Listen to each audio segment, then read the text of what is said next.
E quem está no inferno, no caso, quem estão? Estão dois, pela mesma razão. Pedro Nuno Santos e André Ventura. Pedro Nuno Santos fica um bocadinho mais baixo, cá mais no fundo do inferno do que André Ventura, por razões que eu irei explicar. Mas no inferno têm de ir parar os políticos que manipulam a ignorância do eleitorado sobre aspectos técnicos do que é, como é que funciona um Estado, para ter ganhos políticos. Pedro Nuno Santos e André Ventura andaram a manipular os portugueses com a questão das retenções do IRS. Houve menos retenções do IRS durante o ano 2024 e, portanto, agora na altura da liquidação do IRS, pessoas que normalmente até recebem nessa liquidação estão a pagar. E o que Pedro Nuno Santos e André Ventura estão a fazer sem escrúpulos nenhuns é dizer, estão a ver, vocês não pagaram menos impostos, pagaram mais até. Quando, na verdade, as retenções são empréstimos forçados que os contribuintes fazem ao Estado com juro zero, e sim, é melhor para toda a gente, do ponto de vista financeiro, as retenções serem baixas, mesmo que isso implique depois pagar. E houve redução do imposto de IRS, sim, este ano, do que haver grandes retenções que são empréstimos gratuitos ao Estado. Isso é financeiramente desastroso para os contribuintes. Porquê é que Pedro Nuno Santos está cá mais em baixo do que André Ventura?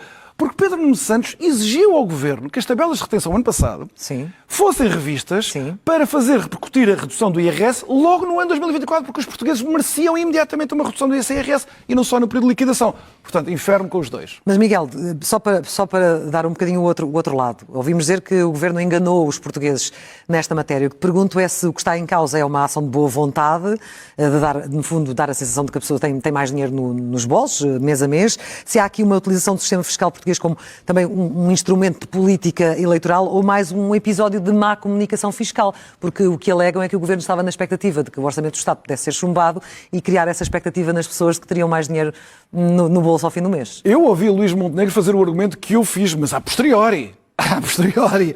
Agora, mesmo que Luís Montenegro estivesse de má fé nesta questão da gestão das retenções na fonte, o ponto é que é bom para os portugueses que as retenções sejam o mais próximas possíveis do imposto a pagar do que grandes reduções, porque isso constitui um empréstimo de cada um de nós ao Estado com juros zero. É um prejuízo financeiro nosso, independentemente das intenções de Luís Montenegro. Esta situação é melhor para nós. Pedro Nuno Santos e André Ventura sabem disso. Sabem disso. Pedro Nuno Santos tem uma grande experiência política e André Ventura é um homem da fiscalidade, do direito fiscal. Portanto, eles sabem disso e mentiram deliberadamente aos portugueses. Agora segue-se o purgatório. E quem vai para o purgatório? Vai Joana Mortágua. No purgatório, antes de passarmos no rio que limpa os nossos pecados, revemos todos os nossos pecados uma última vez. E Joana Mortágua teve o seu carro assaltado, que é uma chatice para toda a gente, eu também já tive o meu, é sempre uma coisa muito incómoda, mas ela foi fazer queixa à PSP. Calhou o assalto ao carro dela ter coincidido na mesma semana com o relatório do IGAI, a investigação que foi feita, na altura aquela rusga da PSP, para saber se tinha sido cometer alguma ilegalidade. Joana Mortágua foi uma das signatárias do manifesto Não Nos Encostem à Parede, que era, evidentemente, para atacar a polícia e inventar uma guerra cultural sobre os abusos policiais, e agora o relatório demonstra aquilo que era limpinho logo na altura, que não foi cometida nenhuma ilegalidade, não houve nenhum abuso de polícia, mas ela não deixou de recorrer à PSP que atacou vilmente o ano passado, agora quando teve um momento de aflição. Portanto, ela revisitou o seu pecado o ano passado para agora poder caminhar para uma vida mais limpa. E só falta o paraíso.